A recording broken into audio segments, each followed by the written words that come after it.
Hello everybody, welcome to another Whatcha Reading with me, Matt from Manga.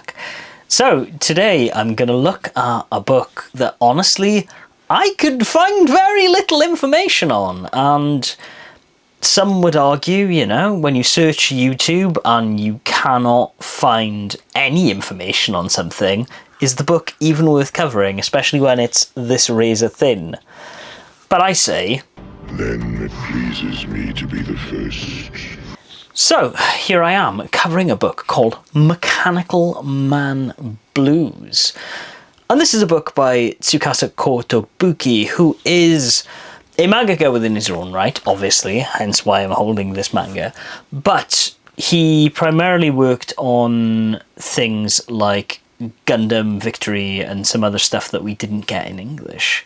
And so this makes this a little bit of an obscurity, but the reason I picked this up is because I happen to know that he was an assistant to Kenichi Sonada, who is, for better or worse, one of my favourite mangakas when it comes to art. And he is also the character designer for Battle Arena Toshinden, which is where I am most familiar with his work, to be honest with you. And, you know, when you look at character designs like this book will potentially make a lot more sense. So, Mechanical Man Blues is a bit of an oddity because it is published by an American small press called Radio Comics. And from what I could see on their website, I couldn't really find much information on this. They mainly seem to have done a lot of things with anthropomorphic characters, i.e. furries, and more independent comics. And so I was surprised that they were the people licensing a manga.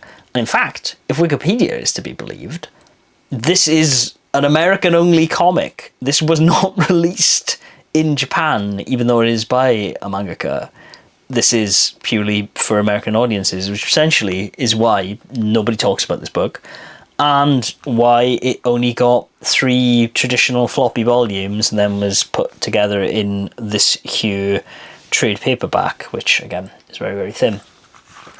Case in point, the covers are actually in the back of the book. Now, this is a book that is very much clearly someone having fun. It is very art and aesthetics first. I mean, the reason I grabbed it after seeing his name was the cover, first and foremost. Love the front cover, excellent. Back cover with its justified text, not so much, but that is what it is. And I was looking through it and I was like, man, the art quality in this is pretty good. It's very risque, as you would imagine, again, from the man that designed Sophia. But generally speaking, the character design is as on point as you would imagine it to be, even if the plot is not. So, book opens with essentially this character called Sonia finding the mechanical man in question, who never gets a name. And like looking at this first opening spread, I was like, wow, that's really cool. Then flicking over, I was just like, oh, okay, he's just having fun. Let's see how this goes. It's a bit gratuitous, but it is what it is. I was kind of annoyed that he essentially drew this woman only to fridge her, like, what, 10 pages in? But you cannot deny that the art in this book is very, very good. And so, as you read on, you learn that essentially there are a lot of mechanical beings in this world, and they suppress the human population. There are cyborgs and everything else. And naturally, the mechanical man, as he is known, he is never given a name because he's never really given much of a chance to be a character, ends up being this last bastion for humanity in that he will fight the cyborgs. And you get a lot of really cool battle scenes in this book, to be honest with you. A lot of the art feels very reminiscent of Naito, of Trigun fame. I mean, look, that feels definitely like something that could be out of Trigun. But it doesn't have any of the real, like, issues that I have with some of the earlier Trigun things, in that the combat is hard to read and everything else. It just goes very hard. And again, to get these absolutely gorgeous character designs by Kotobuki. But naturally, the book doesn't really get a chance to get anywhere. Essentially, the woman at the start is fridged because her daughter, Poporo, who is this young lady, was, I guess, supposed to be the mechanical man's sidekick, but that never really gets a chance to develop into anything. But what you do get is, again, these really cool fights where all of the cyborgs start coming to town, and naturally the Mechanical Man beats them back in very cool, very vivid fight scenes.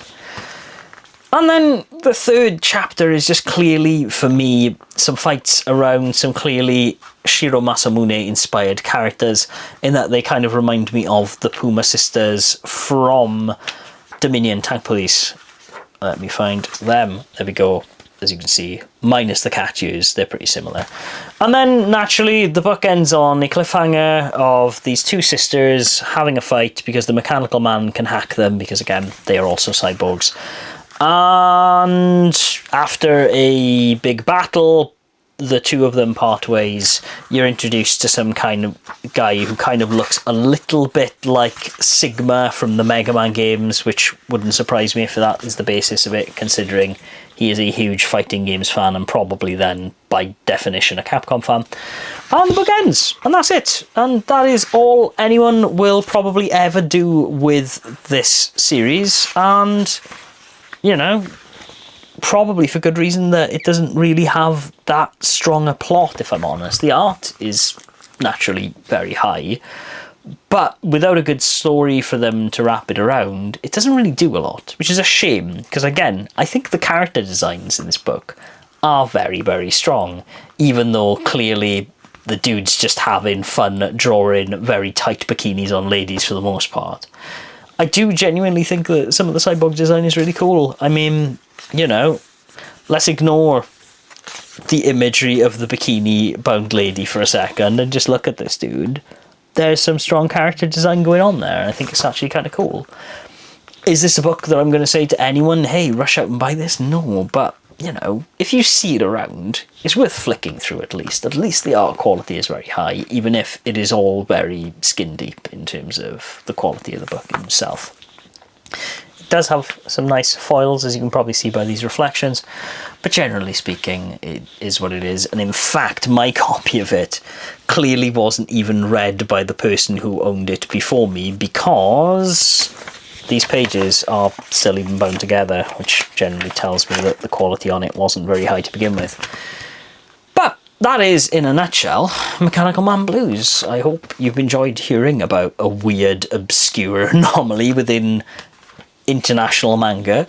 And, you know, if you have by any chance read this, or you've stumbled across this years later going, finally a video on YouTube about this, then please let me know in the comments down below. Or if you have any more information, actually, if you happen to know anyone that worked at Radio Comics and can absolutely say, oh yeah, this is how this project came about, I would love to know. I think that would make an interesting little bonus episode.